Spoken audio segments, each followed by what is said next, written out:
ரஜினிகாந்த் அவர்களுடைய இந்த ரசிகர் பட்டாளத்தை விஜய்க்கு எதிராக இருக்கிறதுனால நம்ம இதை சாதகமாக பயன்படுத்திக்கலாம் அப்படின்ற ஒரு கோணத்தில் அவர் பார்த்திருக்கலாம். விஜய் ஒரு பெரிய ஸ்டார், அவரோட சினிமா ரசிகர்களுக்கு போட்டியாக ரஜினி ஒரு பெரிய ஸ்டார், இவரோட ரசிகர்கள் எல்லாம் நம்ம ஈர்த்தலன்னா ரஜினி ரசிகர்கள்லாம் 50 வயசுக்கு மேல கரெக்டா பேரன் பேத்தி எடுத்துட்டாங்க. அதான உண்மை. ஆனா இந்த பேரன் பேத்திகள் தான் விஜயோட ரசிகர்கள். அப்ப இந்த ரசிகர்கள் விஜய் ரசிகர்களுக்கு போட்டியா? என்னையா லாஜிக் இது?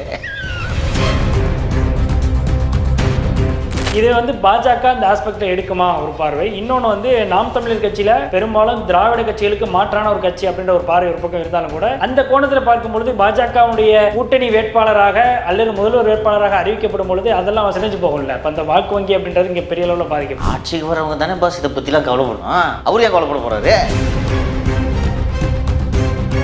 ஏற்கனவே விஜய்க்கு ஆதரவு தெரிவிக்கும் பொழுதும் அதை நியாயப்படுத்தி வரேன். என்ன விஜய் என் தம்பி, அவன் என்னை விமர்சிச்சாலும் எனக்கு பிரச்சனை இல்லை. என் தம்பி சார் நீங்க விஜய் கட்சி கூட கூட்டணி வைப்பீங்க, தம்பி கூப்பிட்டானா போவேன், அண்ணன் போவேன் அப்படின்னா ஆதரவு தெரிவிச்சு பேசுறது. லாரியில் அடிப்படி செத்து போயிடுவேன்னு பேசணும். அப்படியே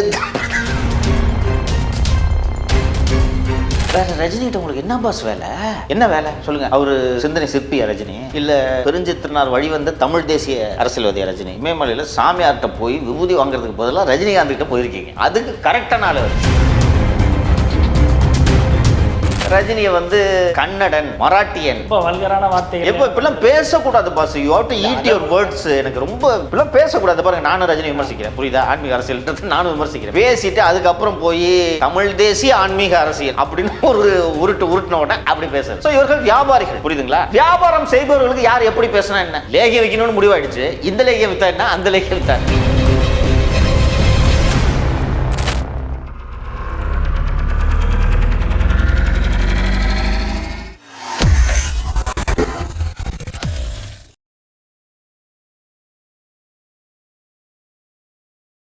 ஐத்தமிழ் நேயர்களுக்கு வணக்கம். இன்றைய நேர்காணலில் நம்முடைய இருந்திருப்பவர் ஊடகவியலாளர் திரு சவுக்கு சங்கர் அவர்கள். அவரிடம் நடப்பு அரசியல் குறித்து விவாதிக்கலாம். வணக்கம் சார். வணக்கம் கில்லோர். நடிகர் ரஜினிகாந்த் அவர்களை சீமான் சந்தித்தது மிகப்பெரிய அளவில் பேசு பொருளாக இருக்கு. நக்கீரன் ஜூனியர் விடலாம் வந்து கடுமையான விமர்சனங்களை வச்சு எழுத ஆரம்பிச்சிட்டாங்க. இன்னும் ஒரு படி மேலே சீமானை வந்து பாஜக கூட்டணியில் அவர் முதல்வர் வேட்பாளராக நிறுத்துவதற்கான வாய்ப்புகள்லாம் இருக்குன்ற கோணத்திலையும் எழுத ஆரம்பிச்சிட்டாங்க. ரஜினிகாந்த் சீமான் சந்திப்புக்கு பின்னணியில் என்ன இருக்குன்னு நினைக்கிறேன்? என்ன இருக்குன்றது எனக்கு எக்ஸாக்டாக தெரியாது. இன்றைக்கு வெளிவந்துள்ள ஜூனியருடன் இதழில் இருக்கக்கூடிய அந்த செய்தி என்னவென்றால், பிஜேபிக்கு ஒரு 6 முதல் 8% வரை வாக்குகள் இருக்கின்றன. எனக்கு 8% நான் கடந்து விட்டேன். இந்த 2 சக்திகளும் ஒன்றிணைந்தால் நாம் 15 முதல் 20% கடக்க முடியும். ஸோ நம்ம 2 ஃபோர்ஸும் ஜாயின் பண்ணால் நானும் திராவிடத்தை எதிர்க்கிறேன், நீங்களும் திராவிடத்தை எதிர்க்கிறேன், நாம் இருவரும் சேர்ந்து ஏன் திராவிடத்திற்கு மாற்றாக இருக்கக்கூடாது என்றும், என்ன சிஎம் கேண்டிடேட்டை போட்டால் பிஜேபியோட வளர்ச்சிக்கு நல்லது, ஒரு பெரிய சேலஞ்சாக 2 திராவிட கட்சிகளுக்கு இருப்பேன்ட்டும் நீங்கள் உங்களோட கான்டாக்ட்ஸை யூஸ் பண்ணி பிஜேபி லீடர்ஸ், நேஷனல் லீடர்ஷிப்புக்கிட்ட பேசுங்க அப்படின்னு திரு சீமான் அவர்கள் திரு ரஜினி அவர்களிடம் கோரிக்கை வைத்ததாகவும், திரு ரஜினி அவர்கள் சில சந்தேகங்கள்லாம் கேட்டுவிட்டு சரி நான் பேசுகிறேன் என்று வாக்குறுதி அளித்ததாகவும் இன்னைக்கு ஜூனியருடன் செய்திகள் வந்திருக்கின்றன. அதை படித்த போது ஏன் இதை நம்பக்கூடாது என்று தான் தோன்றுது. அதுக்கான வாய்ப்புகள் இருக்குன்னு நீங்கள் அந்த தட்டிலையும் யோசிக்கிறீங்க. சரி, உங்களுக்கு என்ன வேலைங்க ரஜினிகாந்த் வீட்டில் சொல்லுங்கள். இல்லை, சமீபத்தில் நடிகர் விஜய் அவர்கள் இப்போ வந்து தமிழக வெற்றிக்கழகம் கட்சி தொடங்கியதுக்கு பிறகு அவருடைய கொள்கையை தமிழ் தேசியமும் திராவிடமும் எனது 2 கண்கள் அப்படின்னு சொல்லி பேசினார். அதற்கு பிறகு தான் ஆதரவு தெரிவிச்சுட்டு இருந்த சீமானை வந்து கடுமையான முறையில் விமர்சனம் பண்ணி எதிர்க்க ஆரம்பித்தார். இந்த ஆஸ்பெக்டில் பார்க்கும்பொழுது தன்னுடைய வாக்கு வங்கி இங்கே மிகப்பெரிய அளவில் விஜயால் பாதிக்கப்படும் அப்படின்றத அவர் ஃபீல் பண்ணுறாரு அப்படின்ற கோணத்தில் ஒரு பக்கம் பார்க்குறேன். இன்னொரு பக்கம் ரஜினிகாந்த் அவர்களுடைய இந்த ரசிகர் பட்டாளத்தை விஜய்க்கு எதிராக இருக்கிற நம்ம இதை சாதகமாக பயன்படுத்திக்கலாம் அப்படின்ற ஒரு கோணத்தில் அவர் பார்த்திருக்கலாம் அப்படின்ற இன்னொரு அசம்ஷன்ல நான் அப்படி அதை பார்க்குறேன். நீங்கள் சொல்கிறதும் சரிதானே, அதில் ஒன்றும் தவறு இல்லையே. நான் சொன்னதுக்கும் நீங்கள் சொன்னதுக்கும் ஒன்றும் பெரிய வேறுபாடு இல்லையே. நீங்கள் நான் சொன்னதுக்கு போக அது பாஜகனுடைய வேட்பாளராக நிறுத்துவதற்கான வாய்ப்புகள் இருக்கா? அந்த அளவுக்கு யோசிக்கணுமா அப்படின்னு கேட்குறேன். இவர் ஆசைப்பட்டிருக்கலாம் அல்லவா, சீமான் ஆசைப்பட்டிருக்கலாம் அல்லவா. பாஜக அப்படி யோசிக்காது. பாஜகவுக்கு இது வரைக்கும் அப்படி ஒரு ஐடியா இருக்கான்றது தெரியாது. அண்ட் இன்னொன்று, RSS இதை எப்படி வியூ பண்ணுன்றதெல்லாம் சொல்ல முடியாது. ஆனால் சீமானுக்கு அப்படி ஒரு ஐடியா இருக்கலான்றதை மறுக்க முடியாது தானே. சரி, விஜய் ஒரு பெரிய ஸ்டாரு, அவரோட சினிமா ரசிகர்களுக்கு போட்டியாக ரஜினி ஒரு பெரிய ஸ்டார், இவரோட ரசிகர்கள் எல்லாம் நம்ம ஈர்த்தலன்னா ரஜினி ரசிகர்கள்லாம் 50 வயசுக்கு மேலே கரெக்டா சொல்லுங்க. பெரும்பாலும் 50 பேரன் பேத்தி எடுத்துட்டாங்க. அதான உண்மை. ஆனால் இந்த பேரன் பேத்திகள் தான் விஜயோட ரசிகர். ஏங்க, 4 ரஜினி ரசிகங்க, நான் ஃப்ராங்கா சொல்கிறேங்க. அதெல்லாம் வந்து எங்க மனிதன் ரிலீஸ் ஆகும்போது நான் விவரம் தெரிஞ்சு படம் பார்க்க ஆரம்பிச்சிருக்கேன். நாயகன் மனிதன் 87 இல்லைங்களா? அப்போலேருந்து பார்த்துக்கிட்டு இருக்கோம் நாங்கள். அப்போ எனக்கு என்ன வயசு? 50 நெருங்க போகிறேன். அப்போ இந்த ரசிகர்கள் விஜய் ரசிகர்களுக்கு போட்டியா? என்னையா லாஜிக் இது? சொல்லுங்க. வாக்கு வங்கியாவது அப்படி கன்சிடர் பண்றாரா, அப்படி யோசிக்கிறாரான்ற கோணத்துல நான் சொல்றேன். சரி சொல்லுங்க, நீங்க என்னங்க? அவர் வந்து தெளிவாக சீமான ஒரு விஷயத்தையும் சொல்லிவிட்டார். நான் சொல்றேன், ஜூனியர் ஸ்டோரியில் என்ன இருக்குன்றதை நான் சொன்னேன். அதை ஏன் நம்ப கூடாது சொல்லுங்க. இல்ல, அதற்கான வாய்ப்புகள் இருக்கு, நான் அதை இல்லைன்னு சொல்லல. என்ன இருந்தாலும் கூட இது வந்து பாஜக இந்த ஆஸ்பெக்ட்ல எடுக்குமா ஒரு பார்வை. இன்னொன்னு வந்து நாம் தமிழர் கட்சியில பெரும்பாலும் திராவிட கட்சிகளுக்கு மாற்றான ஒரு கட்சி அப்படின்ற ஒரு பார்வை ஒரு பக்கம் இருந்தாலும் கூட சிறுபான்மை மக்களுடைய ஆதரவும் வந்து ஒரு சில நேரங்கள் இருக்கு. பல்வேறு போராட்டங்களையும் இவர் நடத்தியிருக்கிறாரு. அந்த கோணத்தில் பார்க்கும்பொழுது பாஜகவுடைய கூட்டணி வேட்பாளராக அல்லது முதல்வர் வேட்பாளராக அறிவிக்கப்படும் பொழுது அதெல்லாம் சிதைஞ்சு போகல. இப்போ அந்த வாக்கு வங்கி அப்படின்றது இங்கே பெரிய அளவில் பாதிக்கப்படும். ஆட்சிக்கு வரவங்க தானே பாஸ் இதை பற்றிலாம் கவலைப்படணும். அவரு ஏன் கவலைப்பட போறாரு? ஒரு ஆட்சிக்கு வரணுங்கிற ஆசை அவருக்கு இல்லைன்றீங்களா? நிச்சயமா இல்லை. இருந்துச்சுன்னா கட்சியிலிருந்து தொடர்ந்து நிர்வாகிகள் வெளியேறுவதை எப்படி கடந்து செல்வீர்கள்? எல்லா கட்சியிலேருந்து விலகிறதுன்றது நடக்கிறது, அதை மறுக்கல. அதுக்கான சொல்ற ரியாக்ஷன் பதிலும் கூட ஒரு முறையானதா இல்லை. இங்க வந்து ஒரு ஆர்கனைஸ்டா கட்சியிலேருந்து வெளியில போறது மாதிரி தோணுதா உங்களுக்கு? ஒவ்வொரு மாவட்டத்தினுடைய வெளியில போறாங்க, மாவட்டமா போறாங்க பாஸ். அந்த மாவட்டமா போறவங்க ஒரு குரூப் போய் விஜய் கட்சியில சேருது, ஒரு குரூப் திமுக சேருது, ஒரு குரூப் அதிமுக சேருது. ஒரு ஒரு ஒரு ஒரு டிஸ்ட்ரிக்ட் யூனிட் மொத்தமா வைண்ட் அப் ஆகுறதுன்றதை நீங்க எளிதாக கடந்து செல்ல முடியாது. கரெக்டுங்களா? கட்சியினுடைய வீழ்ச்சிக்கு தான் அது வழிவகும். தமிழ் தேசிய அரசியலை நம்பி திரு சீமான் அவர்களை நம்பி கொள்கை பிடிப்போடு வந்தவர்களில் எத்தனை பேர் இன்று சீமானோடு இருக்கிறார்கள் சொல்லுங்க. 10 வருஷம் ஹிஸ்டரி எடுத்துங்க, நீங்க சொல்லுங்க. இல்ல, பல பேர் வெளியில போயிருக்கிறாங்க, ஒரு சில பேர் நம்மகிட்டே நேர்காணல் கூட கொடுத்துருக்காங்க. சீமானை வைத்து வியாபாரம் செய்பவர்கள் இன்னைக்கு யூடியூப் வீடியோ பேசிட்டு கூட இருக்காங்க. கரெக்டா? வேறு யார் இருக்கிறார்? எது சொன்னாலும் டிஃபெண்ட் பண்ணுவாங்க அந்த கூட இருக்கவங்க, சீமான் கூட இருக்கவங்க.